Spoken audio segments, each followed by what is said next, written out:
You need to be prepared for damaging wind, power outages, heavy rain, tornadoes. Hundreds of nursing home residents were packed in just before Ida hit. I'm still scared. I'm still shaking. There's too many people in one spot.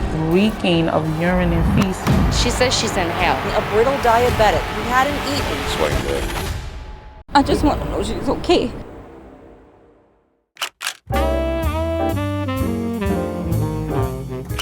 He was a great photographer in New Orleans, self-taught.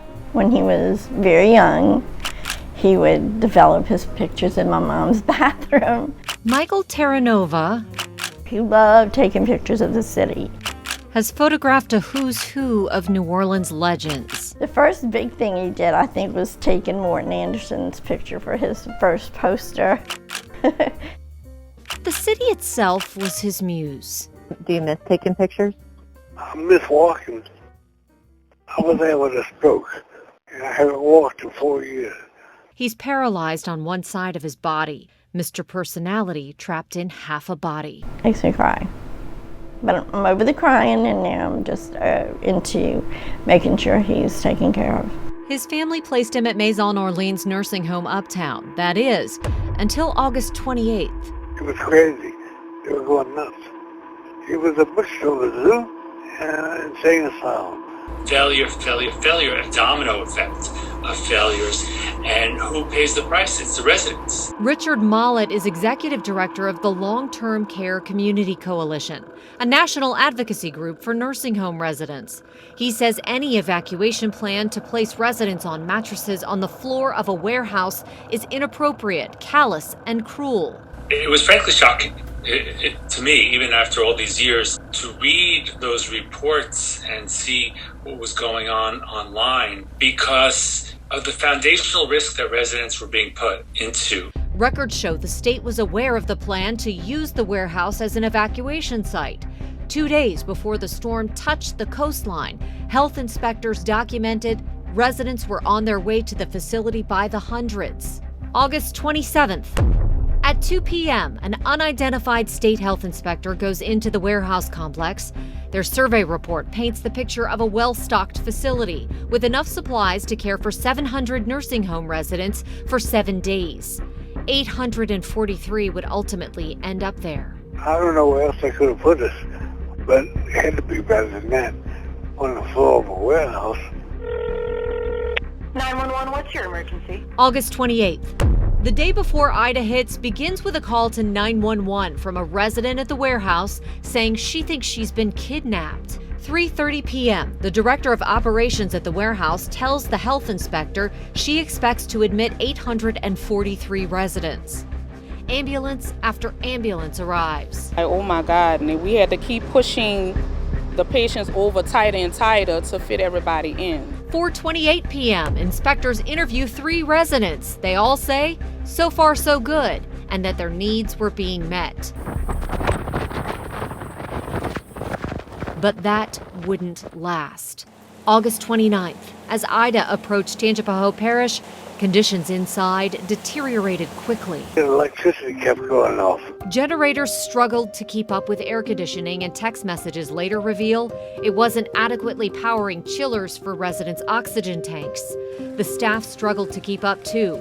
Residents we interviewed say the nurses and aides who were there were incredible, but there weren't enough of them. It was real bad. Real bad. Just couldn't take it. It's too many people in one spot. This worker asked not to be identified and admits they were outnumbered. At 11:57, as the storm raged, a stroke patient calls 911 saying, quote, he's laying on the floor and he's being treated poorly. As night fell, Everybody was screaming. Everybody wanted to go to the bathroom. Did a lot of people not make it to the bathroom? Yeah, I watched them taking their clothes off and wiping themselves on their mattress. It was horrible. then came the water. It came down the wall. We got about 5 inches. And people were screaming and praying.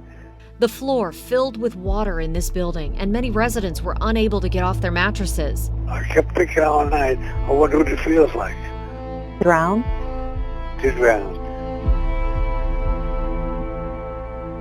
6:23 a.m., another unidentified health official got a text message saying, quote, the Bob Dean facility in Tangipahoa had taken on 8 inches of water. 911 calls were coming in, over 50 in all. And at 2:37 p.m., the first call indicating a resident was struggling to survive.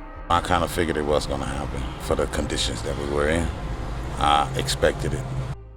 3:31 p.m., LDH officials first text Bob Dean, the owner of the warehouse and the 7 nursing homes, saying there are problems. 4 hours later, Dean responds, hello, who the is this? The start of a profanity-laden tirade. 4:30 p.m., records show a state health surveyor is greeted by an aide when they arrive, who, quote, tells them to go in because this was not right. The smell of urine and feces was unbearable. Resident Julie Scuderi says she wore a mask not for fear of COVID, but to dampen the stench. Did you feel like you were a prisoner? Yes. Inspection reports indicate most did not wear them. COVID protocols were lacking and not everyone was vaccinated. We didn't have privacy to take care of them. There's too many people, no privacy. You changing everybody right by everybody. And with the COVID, it just wasn't enough space. It was just awful. 11:15 a.m., another surveyor inspects the facility and finds the bad conditions even worse. They noted mattresses inches apart. A woman was crying out for help, but no nurses could hear her. 1:26 p.m., surveyor calls the conditions unacceptable, noting 4 people had died, 3 of them hospice patients. 4:45 p.m., surveyor calls Bob Dean by phone, says he repeatedly asks who sent you, and tells health officials to, quote, get off my property now. He would later exchange more incoherent messages with health officials. Yes, this is Bob Dean. Leaving this threatening voicemail as they prepared to evacuate the residents. If you come foot on my property, you will be arrested for trespassing. But the state did go in September 1st. The 800-plus nursing home residents that evacuated here to this warehouse have now all been relocated. Conditions went from bad to worse. Some of the patients are being taken here, as you said, to the LSU field house. I don't know if anybody else was told anything, but we weren't. We still haven't been told anything. My brother was there. Terra Nova's family was in the dark too. I had the number of his social worker at Maison Orleans, and I texted her and I said, I want to know where my brother is. I want to either go up there, I want to see him, or I want to take him. And she said, no. No? No, just no. And I said, this is not right. I want to see my brother. And she goes, I don't know where he is. And I said, you said you were with him. Eventually, the state brought everything into focus. He was at the shelter in Alexandria on a cot, off the floor, and within hours headed to another nursing home. Boy, I want to stay in New Orleans. They now have to figure out how to bring him home to a life in New Orleans that will look much different than the pictures in his mind.